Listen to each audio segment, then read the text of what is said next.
Merdeka belajar wujud yang nyata, raih mimpimu juga cita-cita.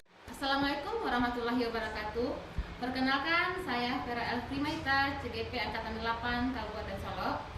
Pada kesempatan kali ini, saya ditemani oleh teman sejawat saya yang mengenal beliau adalah Ibu Dewi Petrimelia, mengajar di kelas 4 SDN 01 Talang. Assalamualaikum Bu Dewi. Waalaikumsalam Bu Vera. Bagaimana kabar Bu Dewi hari ini? Alhamdulillah sampai saat ini baik. Ya, alhamdulillah. Sendiri gimana Alhamdulillah baik Bu. Nah, mohon maaf sebelumnya Bu ya mengganggu waktu Ibu untuk beberapa menit ke depan. Nah, sekarang kita akan melakukan 3 rangkaian supervisi akademik, yang mana pada kesempatan kali ini kita akan melakukan pra-observasi terlebih dahulu sebelum kita Ibu masuk ke dalam kelas melakukan observasi. Nah, tujuan supervisi akademik ini yang akan Ibu lakukan. Semoga nanti Ibunya lebih percaya diri, Ibu lebih semangat, dan anak-anak pun lebih aktif belajarnya. Nah, hanya Bu Vera. ya. Nah, di sini yang ingin saya tanyakan kepada Ibu, kira-kira apa tujuan pembelajaran yang akan Ibu capai nantinya di kelas?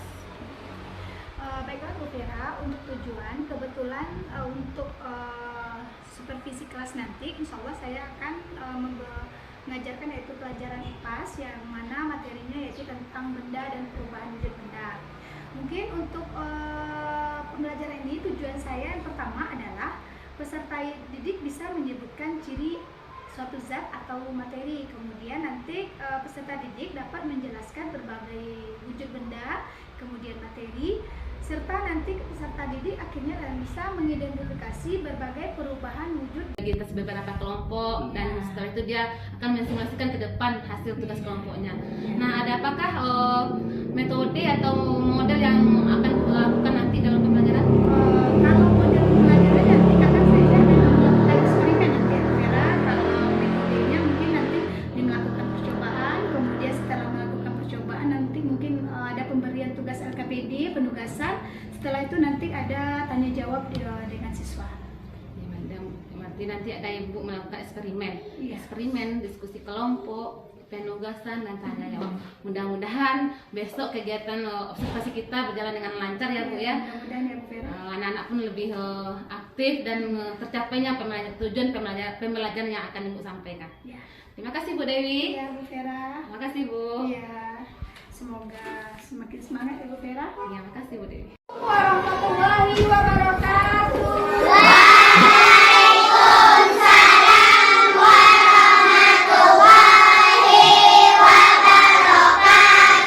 Selamat pagi, apa kabar semua? Baik. Selamat pagi, apa kabar semua?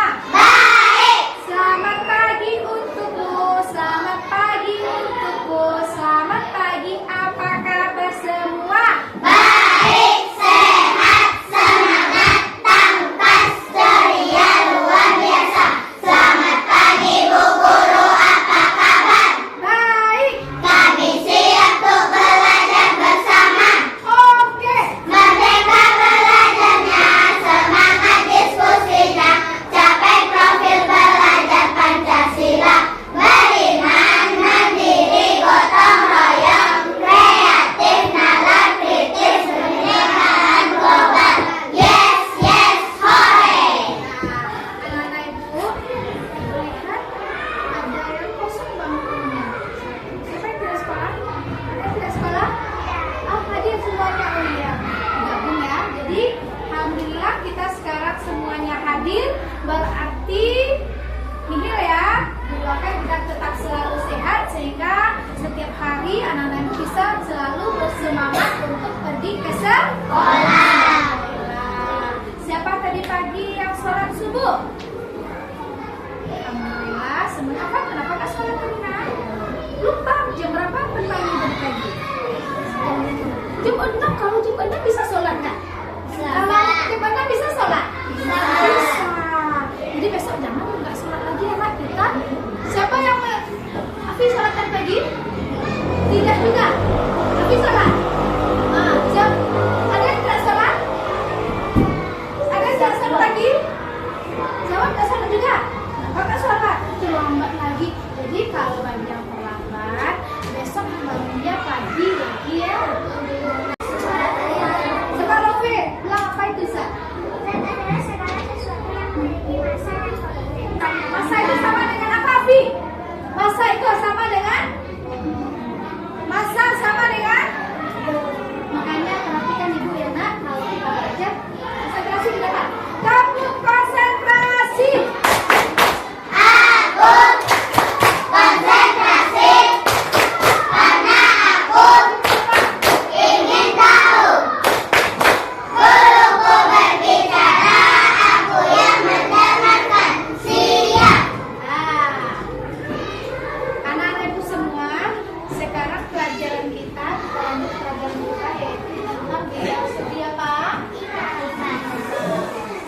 tentang perubahan wujud benda. Nah, tujuan pembelajaran kita sekarang adalah anak-anak ibu semuanya dapat nanti mengidentifikasi apa saja perubahan wujud benda di dalam kehidupan sehari-hari. Jadi apa tujuan pelajaran kita hari ini? Peserta didik dapat mengidentifikasi apa saja perubahan wujud benda dalam kehidupan sehari-hari. Nah, itu tujuan pelajaran kita sekarang. Nah, sebelum kita melihat, anak-anak ini lihat batu es. Kira-kira batu es itu terbuat dari apa ya? Siapa yang bisa menjawab batu es itu terbuat dari apa? Coba Afi, terbuat dari apa batu es? Air, Bu. Air, Bu. Kemudian diapakan? Siapa yang bisa menjawab? Sri Kandi, diapakan? Dibekukan. Di mana dibekukan? Kelompok sini lagi, keras. Di freezer. Pernah membuat batu es semuanya? Jadi, bagaimana cara membuat batu es? Siapa yang bisa menjelaskan? Bagaimana cara membuat batu es?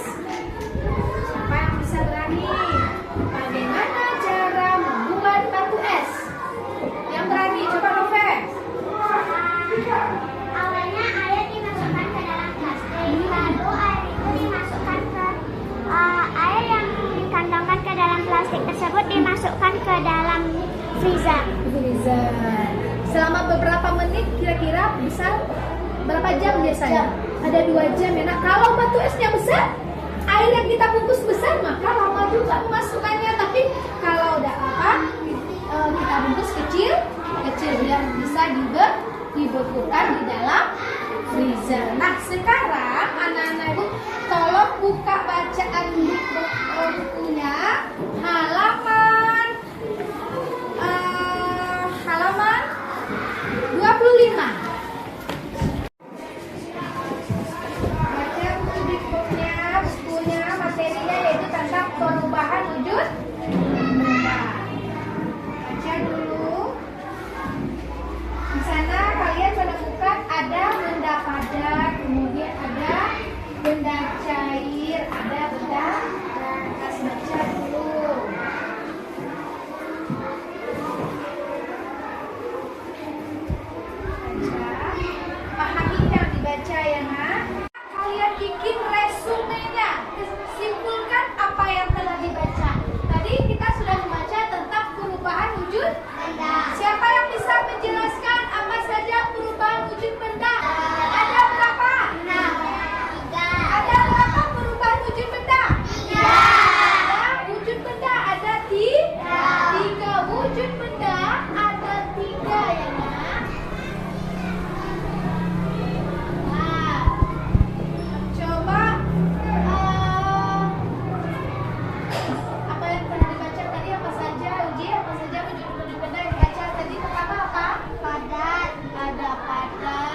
bentuk volumenya berubah. Nah, sekarang kita akan melakukan percobaan. Nah, berkelompok ya, ini kelompok 1, kelompok 2, kelompok 3, 4, 5, 6. Tetapi kelompok 2. Kita melakukan percobaan. Rapikan mejanya dulu. Kita lakukan. Anak-anak itu bawa batu es, bawa lilin, bawa batu es dan bawa lilin.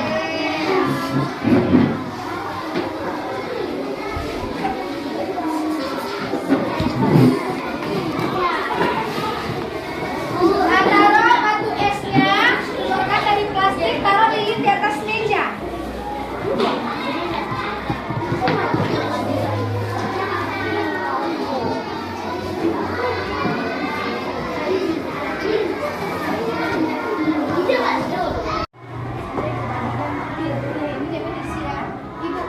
Ibu bagikan, ini adalah petunjuk mengerjakan percobaan.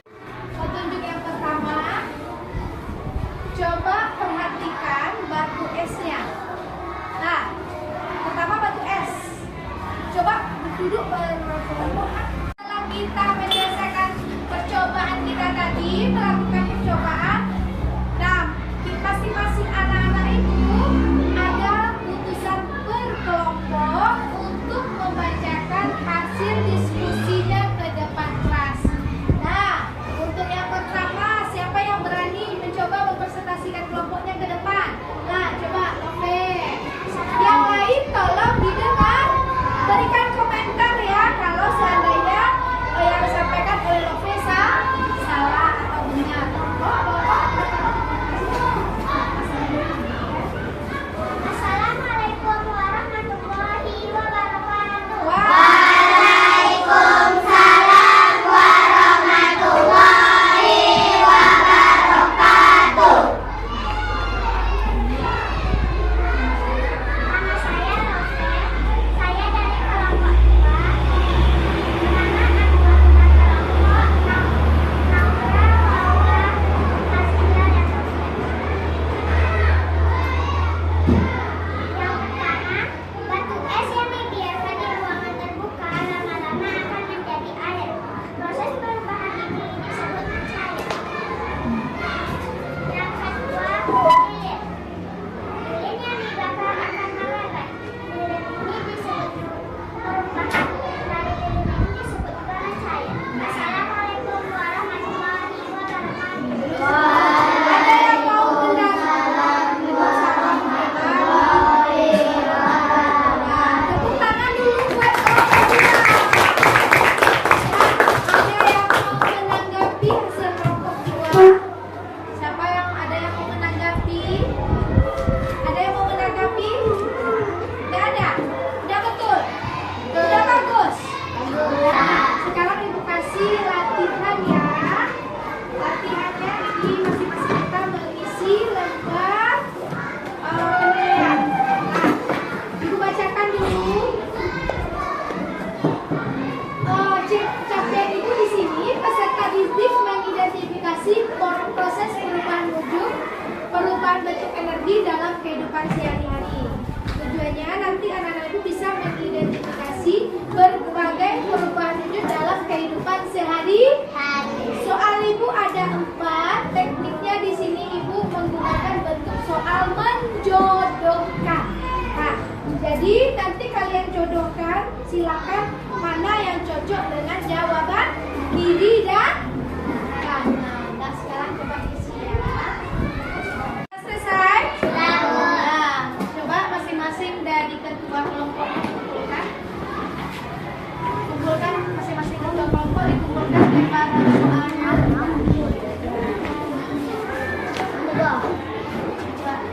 Pertama tadi memanaskan mentega. Apa itu memanaskan? Apa perubahan wujudnya? Memanaskan.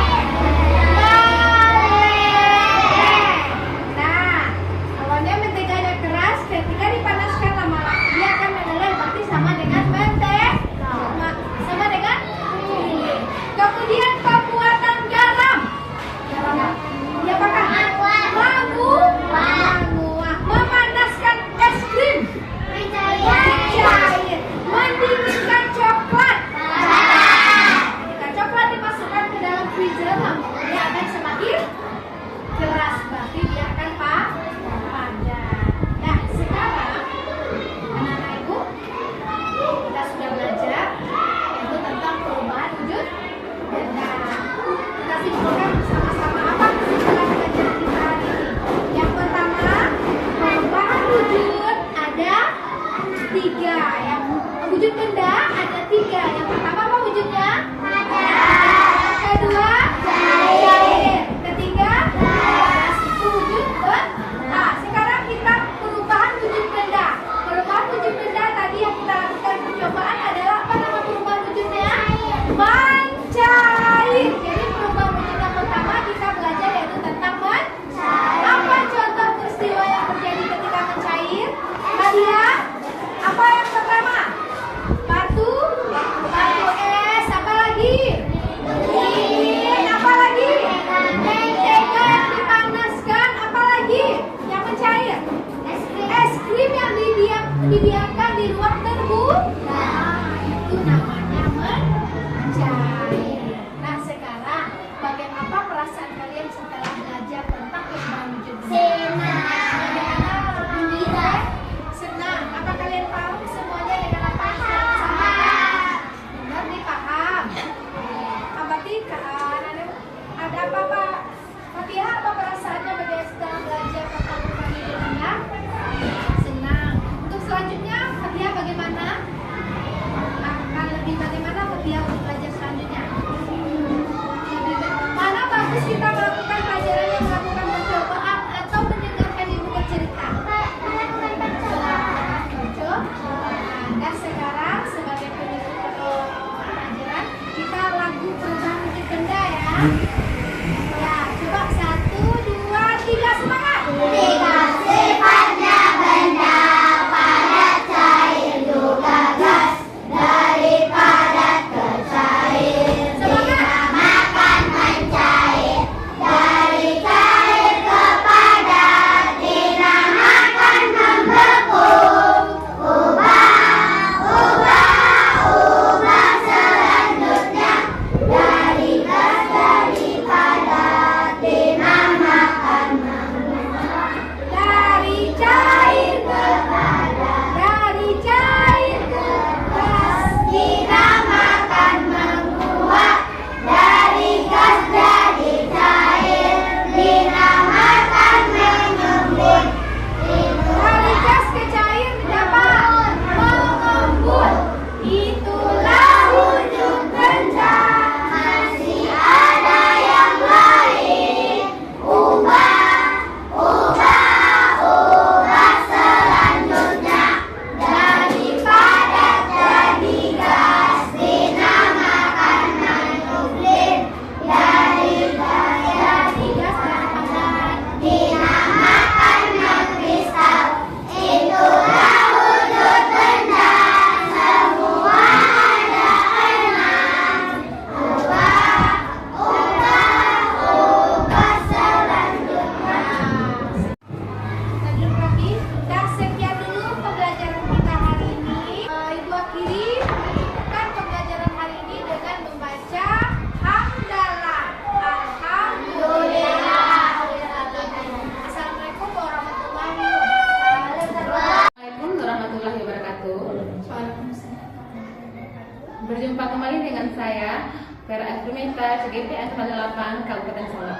Pada kesempatan kali ini saya akan melakukan coaching pasca observasi bersama guru yang telah saya observasi di kelas, yaitu Ibu Dewi Fetrimelia. Dan pada kesempatan kali ini saya juga ditemani oleh pengajar praktek Angkatan 8 Bapak Edmond. Assalamualaikum Pak. Bu Dewi, bagaimana kabarnya Pak? Alhamdulillah. Bu Dewi. Baiklah Bu, pada kesempatan kali ini saya akan melakukan beberapa pertanyaan tentang observasi yang telah kita lakukan di kelas mengenai sejauh mana evaluasi Ibu mengajarkan di kelas kemarin. Baiklah Bu, untuk pertanyaan yang pertama, bagaimana perasaan Ibu terkait dengan jalannya kegiatan observasi di kelas yang telah kita lakukan? Untuk kita berbicara tentang perasaan, tapi di sini memang di awal perasaan saya memang agak terasa grogi ya, karena terasa takut karena yang biasanya kita mengajarnya nggak ada tuntutan, nggak ada kamera.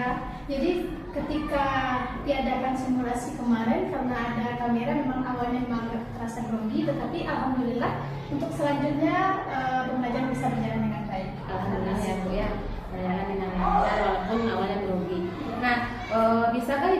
menceritakan kembali area pengembangan yang telah dilakukan dalam kelas, kemudian tahap apa yang dilakukan pada pembelajaran tersebut. Untuk area pengembangan yang saya lakukan yang pertama yaitu pengembangan di bidang kognitif, kemudian di bidang keterampilan. Kalau untuk di bidang kognitif, siswa itu bisa menjelaskan apa saja dari wujud benda, kemudian apa saja perubahan-perubahan yang terjadi pada benda. Jadi untuk area kognitif, jadi mereka bisa menjelaskan apa saja yang merupakan wujud benda, kemudian apa saja perubahan wujud benda yang berdasarkan percobaan yang mereka lakukan. Untuk area keterampilan, di sini saya melihat keaktifan siswa, baik itu di dalam melaksanakan tugas maupun di dalam waktu melaksanakan percobaan. Jadi keaktifan mereka mempresentasikan hasil tugasnya, kemudian dalam menjawab pertanyaan, kemudian kerjasama mereka di dalam kelompok. Jadi itu untuk area pengembangan. Kalau untuk strategi tahapan-tahapan pembelajaran, berarti di sini saya melakukan yaitu mulai dari menyiapkan modul ajar, mana modul ajarnya di sini tentang aktivitas, kemudian bagaimana langkah di pendahuluan, kemudian ini dan Ya, berarti Ibu tadi sudah melaksanakan area pengembangannya kognitif dan keterampilan, dan kelihatan anak-anaknya terampil dalam pembelajaran. Nah, menurut Ibu, sejauh mana area pengembangan yang Ibu sudah lakukan terkait tersebut? Apakah sudah berhasil dilakukan atau belum terlaksana dengan sempurna? kalau untuk area pengembangan, alhamdulillah berjalan dengan baik. Di sini siswa rasanya dapat memahami apa saja yang dimaksud dengan wujud benda. Mereka juga bisa membedakan apa peristiwa dalam perubahan wujud benda, itu mencair, kemudian membeku. Jadi walaupun mereka sudah memahami, tetapi saya rasa masih ada kekurangan serta kesulitan dalam penyampaian materi waktu itu. Jadi bisa dikatakan dilakukan sudah dengan baik ya Bu ya, dengan baik dilakukan dan sejauhnya sudah terlaksana. Nah, menurut Ibu apakah ada kekurangan? Tadi kan ada bilang kekurangannya. Nah, apakah Ibu bisa sebutkan apa kekurangan yang terjadi di waktu observasi di kelas tersebut? Kalau kita berbicara tentang kekurangan, di sini memang ada kekurangan. Ketika saya menyampaikan pembelajaran, kebetulan strategi mengajar saya yaitu menggunakan model pembelajaran eksperimen. Jadi kita melakukan percobaan. Ketika melaksanakan percobaan, kita akan menyediakan alat kemudian bahan. Tetapi setelah waktu pembelajaran berlangsung, ketika siswa disuruh menggunakan bahannya, ternyata masih ada mereka yang tidak bertanggung jawab. Jadi rasa tanggung jawab itu masih kurang. Peralatan yang dibawa masih ada yang tinggal, ada yang ketinggalan membawa baskom, kemudian ada yang membawa WAP. Padahal itu sudah dibicarakan, sudah disampaikan kepada siswa untuk perjalanannya. Kemudian mungkin tadi ketika mungkin ini masalah waktu penyampaian materi, jadi masih ada rasanya di antara siswa mereka aktif untuk menginvestasikan tugasnya ke depan, tetapi karena waktu yang menentukan tidak semua siswa bisa mempresentasikan hasil diskusinya ke depan kelas. Nah, jadi Ibu tadi sudah mengatakan kekurangannya mungkin ada yang belum membawa kelengkapan. Nah, ada yang aktif. Nah, kira-kira mengapa hal itu terjadi, Bu? Kenapa ada yang aktif, ada yang tidak aktif dalam kegiatan observasi tersebut? Mungkin kalau menurut saya untuk kelengkapan alat itu, mungkin mereka merasa mungkin sudah dibawa sama temannya ini, mungkin dia merasa seperti itu, padahal dari hari sebelumnya sudah dikatakan ini dibawa. Dan jadi dalam satu kelompok itu dia sudah dibagi per kelompok, mereka sudah ditugaskan 4 orang, misalnya ini sudah dibagi tugasnya, tetapi ternyata karena tadi masih ada beberapa orang yang belum membawa. Mungkin di sini mungkin kurangnya, mungkin kalau saya nilai mungkin di sini kurangnya kerjasama. Mungkin saya tidak melakukan, tidak mengirim WA grup, jadi mungkin mereka lupa mungkin. Kalau untuk keaktifan itu mungkin karena waktu kita pakai kita melakukan percobaan, jadi waktu untuk waktu lama, jadi ketika presentasi alokasi waktunya kurang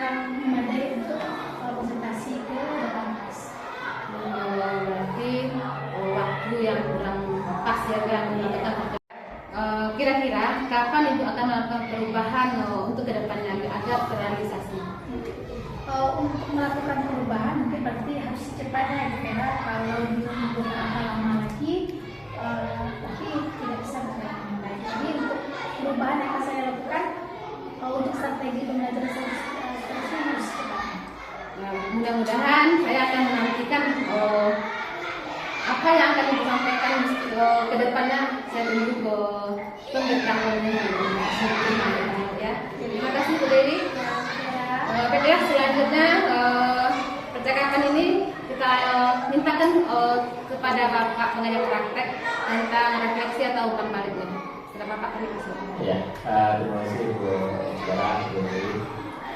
Cukup bagus sekali coaching yang dilaksanakan sekarang dan Bu Dewi, di mana Vera sebagai coaching, coach dan Bu Dewi sebagai coaching itu terjadi interaksi timbal balik yang sangat bagus sekali. Di mana Bu Vera sebagai coach itu berusaha mengalirkan, berusaha menggali pemikiran-pemikiran dari Bu Dewi sebagai coaching untuk perbaikan pembelajaran yang sudah dilaksanakan oleh Bu Dewi. Artinya Bu Dewi sebagai coach mampu menemukan sendiri solusi untuk mengatasi permasalahan yang dihadapi di dalam pembelajaran. Itu bagus sekali. Sedikit yang perlu diperbaiki untuk coaching kita pada siang hari ini. Beberapa sebagai coaching itu di dalam pelaksanaan coaching itu kita dianjurkan atau dilarang untuk menggunakan kalimat tanya yang sifatnya nanti akan memojokkan atau akan memberatkan pemikiran dari seperti bagaimana nanti untuk berikutnya mau dihilangkan pertanyaan-pertanyaan yang akan membingungkan atau akan memberikan jawaban yang luas nanti yang akan diberikan oleh coaching. Mungkin itu saja. Selamat Bu Vera sebagai CGP angkatan 8 dan Bu Dewi sebagai guru yang sudah berprestasi. Terima kasih. Terima kasih Pak. Terima kasih kami ucapkan kepada Bapak pengajar praktek dan Ibu Dewi sebagai observasi pada percakapan pasca. Sedemikian dulu kegiatan percakapan kita hari ini.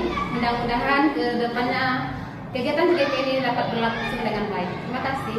Assalamualaikum warahmatullahi wabarakatuh. Waalaikumsalam.